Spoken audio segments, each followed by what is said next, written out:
A partir de mañana, Donald Trump volverá a ser un ciudadano común y corriente, sin el poder que le otorgaba la presidencia, pero sus 4 años de mandato dejan un país fraccionado y polarizado. El asalto al Capitolio por parte de sus seguidores fue el último y más grave ejemplo de esa polarización y del efecto de un discurso de odio alentado y difundido desde la Casa Blanca. 5 personas perdieron la vida y decenas de policías resultaron heridos en un criminal intento de romper el orden constitucional en Estados Unidos.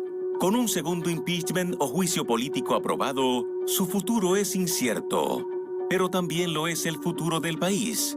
Joe Biden asumirá la presidencia con un enorme reto sobre sus hombros y una gran cuestionante. ¿Será posible una conciliación de la sociedad norteamericana? Hoy en esta noche, María Cela, debatimos todo lo concerniente al traspaso de mando en los Estados Unidos. Y por supuesto, ¿cuál será el futuro político de Donald Trump? Esa es otra de las grandes cuestionantes. Y hoy tenemos con nosotros a Nelson Espinal. Yo quiero empezar a ver a mis panelistas para que el público los vea también. Muy buenas noches. Nelson Espinal, quien nos honran los tres con su presencia.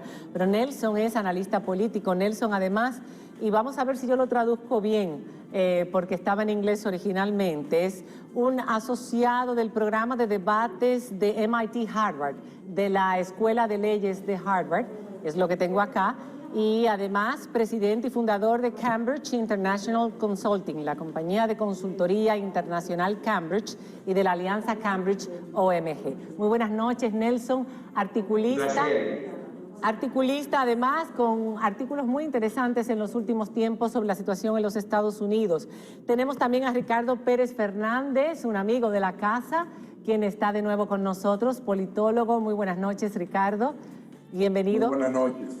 Y gracias. A Willy Lora, periodista y consultor político internacional desde los Estados Unidos o desde Suiza. ¿Desde dónde estás en este momento, Willy? Buenas noches, desde Suiza, celebrando todavía hasta ahora el triunfo de las Águilas Ibaeñas. Muy bien, yo pensé que ese triunfo de Biden. Hay que poner la bandera amarilla en el balcón en Suiza y los suizos dirán, ¿y eso qué es? Claro. Bueno, vamos. Aquí muchos estamos celebrando. Muchos estamos celebrando. Enhorabuena, aguiluchos. Bueno, mañana es el cambio de mando, es un cambio de mando atípico porque las circunstancias son atípicas, pero tampoco el presidente actual, hasta mañana, estará presente. Algo así como lo que pasó, o casi lo que pasó en República Dominicana con el presidente Danilo Medina. La situación es crítica. Un ex jefe del FBI o director del FBI dice que se esperan días posiblemente preocupantes, peligrosos. Hay mucha seguridad, mucha investigación alrededor en Washington con la Guardia. Hay nerviosismo.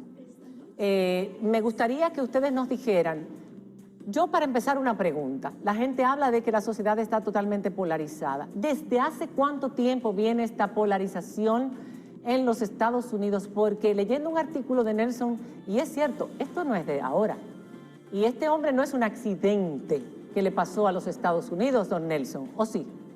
No lo es, no lo es. Rápidamente, la división en términos de la historia presente viene de los tiempos de George W. Bush, y la división y el racismo y las causas que dieron al origen a la guerra civil de los Estados Unidos vienen desde ese entonces. Trump no es un accidente, es parte también de una visión revisionista, nacionalista y aislacionista que hay en los Estados Unidos. Ha logrado tener fuerza, ha logrado tener vigor, y que Donald Trump, desde la campaña, desde la pre-campaña, empezó a impulsar una agenda que venía del llamado Tea Party, un movimiento también de extrema derecha. Murió, los movimientos nunca mueren, sino que cesan, y que él inteligentemente levantó esa bandera y la ha convertido en la bandera del Trump. La sociedad norteamericana está dividida no por Donald Trump. Donald Trump se ha beneficiado de esa división y ha usado esa división. Sí, lo sorprendente es que sus seguidores estuvieran dispuestos a llegar tan lejos, lo que tal vez pensábamos que no iba a ocurrir, ese discurso de odio alentado por el propio presidente del país y que hordas estuvieran dispuestos a seguirlo en ese tono y que su propio partido no hiciera nada para frenarlo? Solo hasta ahora, hasta este último momento es cuando han empezado a desmarcarse y no todos. ¿Cómo se llegó hasta aquí con Donald Trump, tan lejos con Donald Trump? ¿A mí? ¿A Willy o a Ricardo? A Willy, por favor, Ricardo. Bueno, te digo, ¿cómo se llegó tan lejos con Donald Trump? Yo concuerdo con Nelson completamente. Esto no es nuevo. Existe un desgaste, no solamente en Estados Unidos, sino también en la misma región de los políticos tradicionales.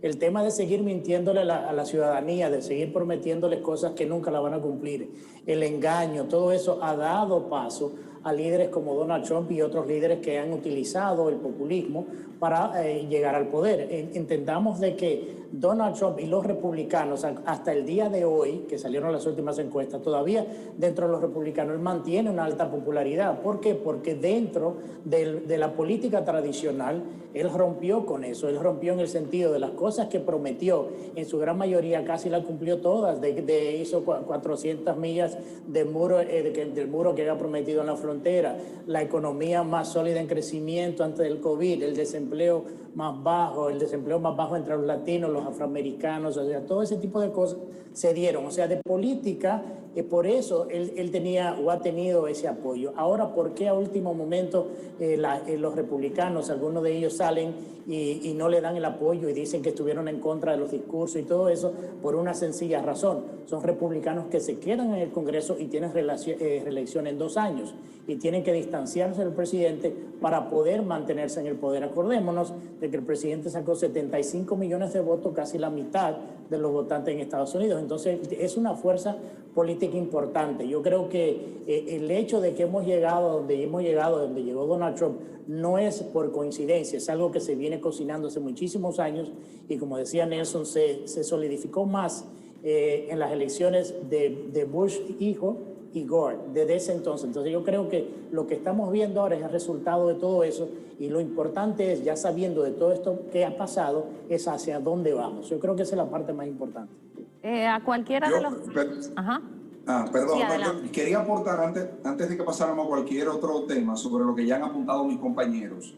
En primer lugar, yo diría que la polarización siempre ha existido en Estados Unidos, como ya han dicho.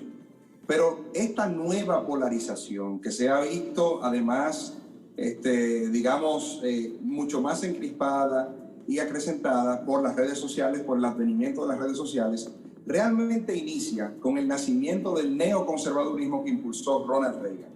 A partir de ese momento es que se marca clarísimamente la diferencia entre lo que es ser conservador y liberal y lo que es ser republicano y demócrata.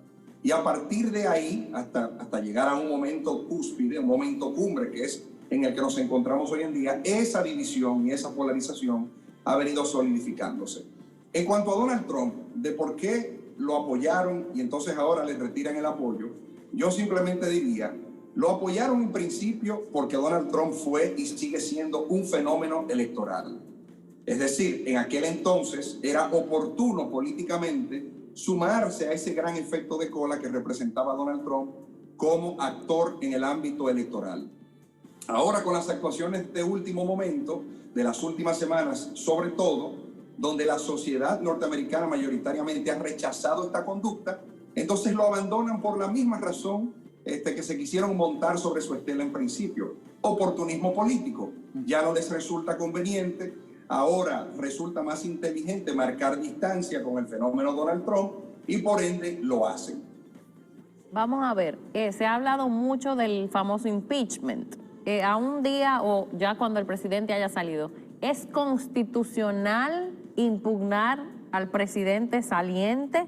Y si lo que se busca es la unidad de la sociedad tan quebrada estadounidense, ¿sería contraproducente o positivo impugnar al presidente Trump? Recuerden esas 2 preguntas para cuando regresemos de la pausa responderlas. El futuro de Donald Trump. Ya regresamos.